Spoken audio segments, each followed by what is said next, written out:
kita menghirup kurang lebih 10.000 hingga 15.000 liter udara. Sehingga udara dan partikel-partikel lainnya seperti bakteri, virus, jamur, alergen, dan juga polutan yang memiliki konsentrasi cukup tinggi di kota-kota besar dapat masuk dan melewati rongga hidung. Tobacco breaks heart merupakan salah satu remajaan kulit atau skin rejuvenation. Jadi, kanker leher rahim adalah sebanyak 20% dari pasangan usia subur di Indonesia menderita Koklea sendiri infertilitas. adalah organ pendengaran yang berfungsi. TKR atau total knee replacement. Semoga bermanfaat.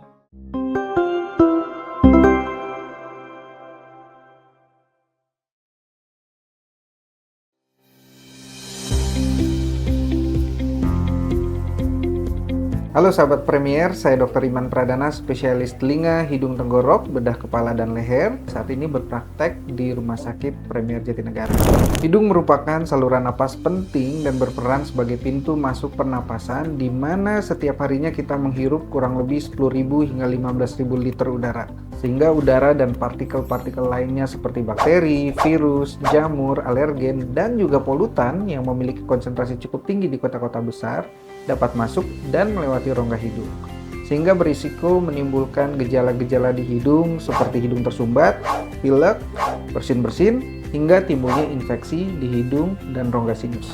Mencuci hidung menjadi pilihan yang aman, efektif, dan tentunya efisien untuk dilakukan setiap hari baik oleh dewasa, ibu hamil, maupun anak-anak agar hidung menjadi bersih dan lembab sehingga imunitas lokal di hidung pun meningkat.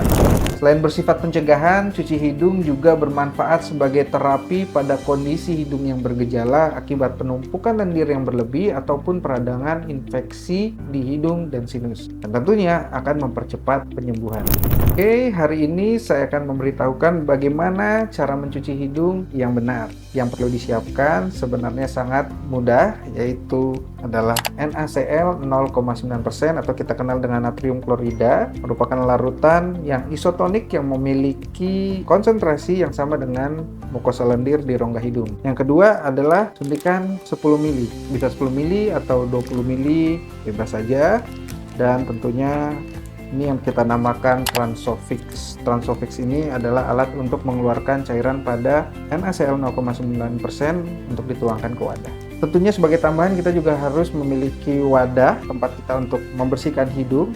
Jadi bisa dilakukan di wadah seperti ini atau dilakukan di wastafel ataupun di toilet. Dan gelas tidak perlu steril tapi yang penting bersih untuk menampung NaCl, cairan yang akan kita semprotkan ke rongga hidung. Baik, kita akan mulai. Sebelumnya tentunya kita perlu melakukan cuci tangan sebelum melakukan cuci hidung, dan kita lanjutkan untuk membuka NaCl 0,9% larutan yang akan kita gunakan sebagai cuci hidung. Di sini kita lepaskan dahulu bagian penutupnya. Nanti akan ada sebuah lapisan karet di dalamnya yang nantinya akan kita pasangkan Transofix agar memudahkan kita untuk mengeluarkan cairan dari botol infus. Ini adalah Transofix. Jadi Transofix mudah sekali, cuma dibuka seperti ini, lalu kita masukkan dan tusukkan ke lapisan karet pada botol infus sehingga kita bisa dengan mudah mengeluarkan cairan. Selanjutnya cairan ini akan kita masukkan ke dalam gelas untuk kita tampung seperti ini. Secukupnya aja, sekitar 30 hingga 60 ml. Dengan adanya Transofix ini akan mudah sekali untuk mengeluarkan cairan NaCl-nya. Lalu jangan lupa untuk menutup kembali agar cairan tetap bersih. Setelah itu dengan menggunakan suntikan 10 ml, tentunya kita harus lepaskan dulu jarumnya. Ini akan berguna untuk menyemprotkan larutan NaCl tersebut ke dalam rongga hidung. Sekitar 10 ml.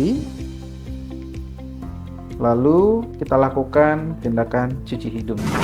Setelah mengambil larutan NaCl 0,9% dalam suntikan 10 ml, kita arahkan suntikan ke rongga hidung yang akan kita semprot. Bila kita akan menyemprot hidung yang kanan, maka kita harus memposisikan kepala sedikit condong ke depan dan miring ke kanan seperti ini, agar nanti cairan yang akan kita semprotkan melalui hidung kanan dan keluar melalui hidung kiri. Jadi sahabat Premier, hidung itu berbentuk seperti huruf U yang dibatasi tengahnya oleh dinding tengah hidung yang di belakangnya menyambung. Jadi saat kita akan semprot, air itu akan keluar dari sisi sebelahnya. Oke, jadi setelah kita miring seperti ini ke sisi kanan, kita akan arahkan suntikan ke hidung kanan seperti ini dan kita akan lakukan penyemprotan. Dan yang terpenting adalah saat kita menyemprot, mulut harus terbuka dan tahan nafas.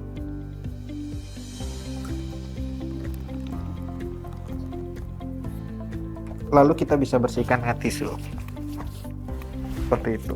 Lalu kita akan lanjutkan pada hidung yang sebelahnya. Kita ambil kembali dengan suntikan 10 ml hingga penuh dan arahkan. Kalau untuk hidung yang kiri, kita akan miring ke kiri seperti ini.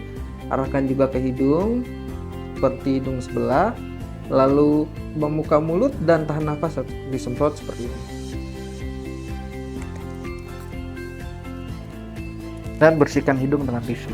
Cuci hidung merupakan tindakan yang mudah, aman, serta efektif yang bisa dilakukan secara mandiri di rumah. Sebagai pencegahan, cuci hidung dapat dilakukan minimal 1 kali sehari, 2 hingga 3 kali semprot setiap lubang hidung, atau sekitar 20 hingga 30 ml jika menggunakan suntikan. Dan apabila dalam kondisi hidung bergejala, bisa dilakukan 2 kali sehari atau bahkan bisa lebih selama hidung terasa tidak nyaman.